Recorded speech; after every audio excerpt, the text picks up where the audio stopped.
absolutely annihilate. Hello and welcome back to Forza Horizon 5 with a bit of a challenge and a brand new car. This is the Jaguar XJ13. It's a Le Mans car that sadly never got to race. And I wanted to give it a race that it deserved now that it is in Forza. Sadly it's not in Motorsports, but we have Horizon 5 and we have the event creator. So that is what I did. I went out, I built a course, and it's actually, in my opinion, a pretty damn good course. It's not obviously an exact replica of Le Mans. I didn't try to. I tried to capture the spirit of the Circuit de la Sarthe, not the actual layout. I think it's a pretty good attempt. And yeah, laid out the props. The course creator is still a pain. You have to do all of it in one sitting. So it took like 3 hours straight to make the track, or not 3 hours, but a bit of time, to get all the props lined up and everything. It was a pain. They still need to have a save feature for that. But anyway, all of the cars were built up to A class, and now all you have to do is go racing. Okay, so this race, as you can see, has all of the class of Le Mans cars. So it's got the Daytona, the 250 GTO, the Ferrari P3.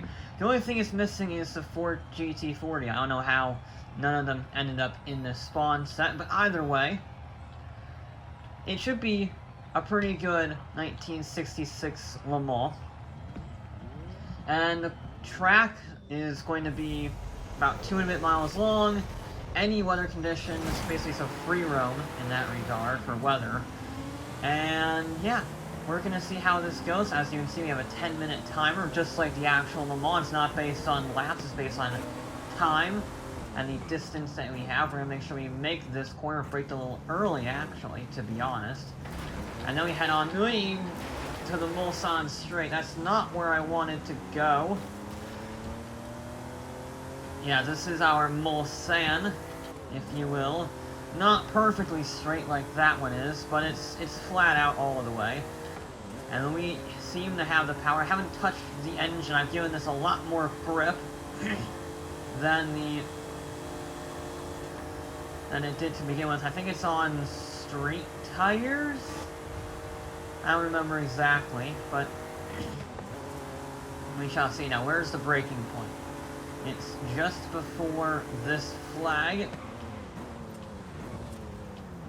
Okay, I braked a little early.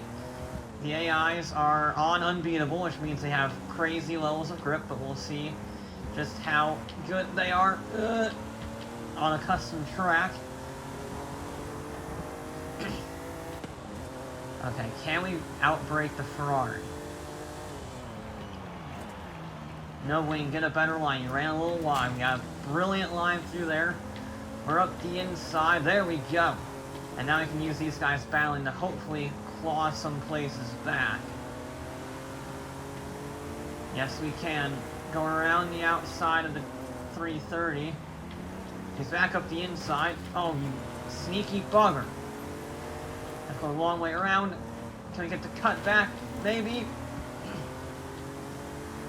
There we go. And then we're going to try, and he's covering the inside. Maybe he's not. I don't know what he's doing. Hold it, hold it. We're a little bit on the grass, we're fine. We're still too wide. Can we finally get to position? No, not yet.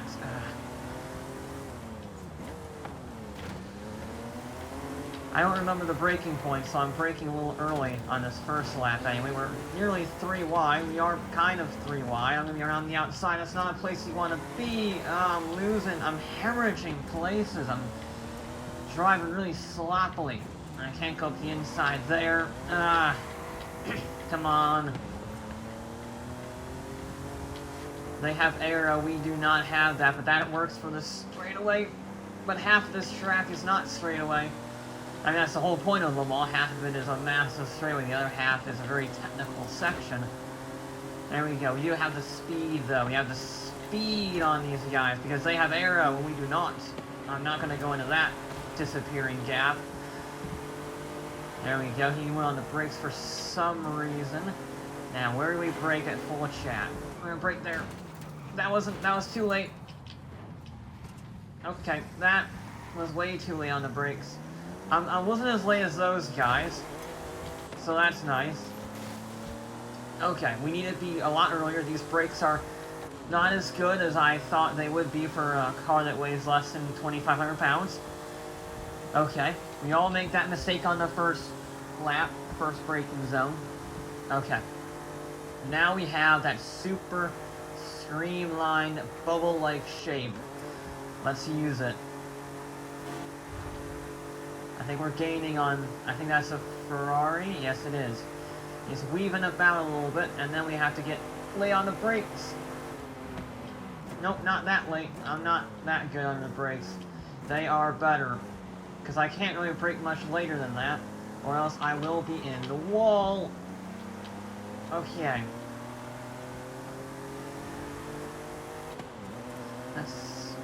Let's see if we can get this guy and then put some miles under the wheel and see how we go. Yep, we're gonna go up the inside, maybe, no, but we're gonna get a good run and get up the inside here. That'll put us on the outside, but I can cut across. There we go. Get to 250, nicely done, woo! He braked a lot more than I thought. Now we're making up the places. Can't go for a dive bomb there, but I made him go wide. There we go. Alright, I'm a little wide. I'm a little wide there. Where is he? He's behind me. I'm not looking where I'm going. He's gonna have to go the long way around. I'll give him space, but I'm gonna try and he won't get that position. Ah. I couldn't get on the power early enough. Maybe second gear is what we want. Except in the hairpins like this one. It's not really a hairpin, but it's more of an acute corner, for sure. Oh, come on. Alright, we're heading over the bridge now. We got 4 minutes left on the clock. I'm not sure we're going to win this. The Jag was slow off the corner. So was the Daytona. We're going to squeeze up the inside. There we go. We're in fourth. A little lift in the corner. We don't quite have the grip for a flat-out section there. We barely have the grip there. Okay. Now, brake early on this one. I braked early and it doesn't stop. It just doesn't stop. Don't worry, the Daytona died. That's fine. Turns out that braking zone is quite difficult. But now we have the power and we have the slippery aerodynamics. That wing is not going to be helping the front. We get into the slipstream as well. We're going to be carrying mega speed past him. Goodbye, sir. You and your Forza Aero slowing you down. Ha ha ha.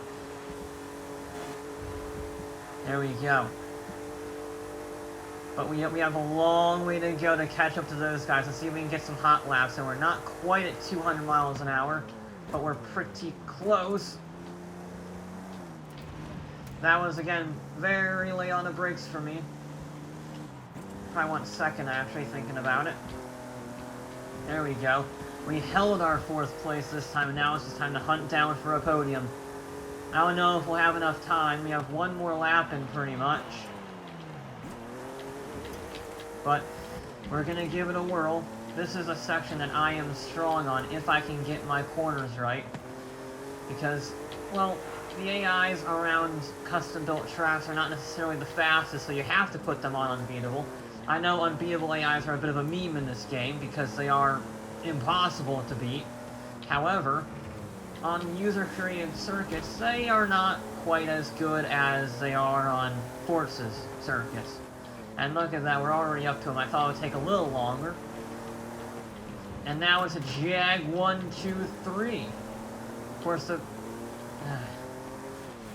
and he's going to defend, but I'm going to sneak up the inside. I'm going to go the long way around on the outside.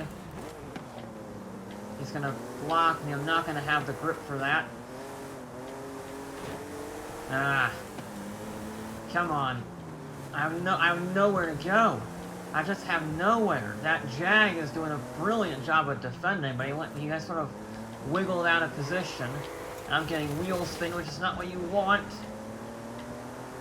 You only got a minute to get past these guys. My voice is dying, but we're gonna persevere for another minute and a half. We're gonna try and maybe sneak up my teammate here. Nope, he's gotta run. I want to go into that disappearing wedge again. We can go up the inside on this guy, though, because he ran wide. Alright, we're gonna get this right this time. We are gonna get this right. And brake. There we go. Perfect. Everybody else ran wide. They hit the wall. We all hit the wall. I spun out a little bit, looking at those guys crash. We're in the lead. Everybody's died. Finally, the one time I get the corner right is the one time I need to get it right. That was perfection. Now I want to see if I hit 200 miles an hour in this thing. We do have a braking zone, and it is uphill. However, I have to be able to. Come on, Jag. Come on. It wasn't a great start. I sort of spun out in the opening, but yeah, we're not going to do it. We're going to get close at 195. I have to get to the braking zone at 197, 198, and I'm just about maybe going to get it stopped. That's as late as you could possibly do it. Anyway, we'll drift it home. Not really. To a victory. Oh, on the last lap, finally getting the hairpin right. The Jag is victorious. Yes. What? I won that race. Very clearly. The game got very confused. I think because it was on a timer, it didn't know how to track it, so it just said we all tied, and it gave me 10th. So I think that order, apart from mine, is accurate. So it means Jags got 1, 2, 3. We locked out the front podium. There we go. I quite like that car. That's a very good car. It's a different car you don't see very often. You only have one of them. There's one of them in the world. It's in a museum somewhere in England. I don't remember exactly where.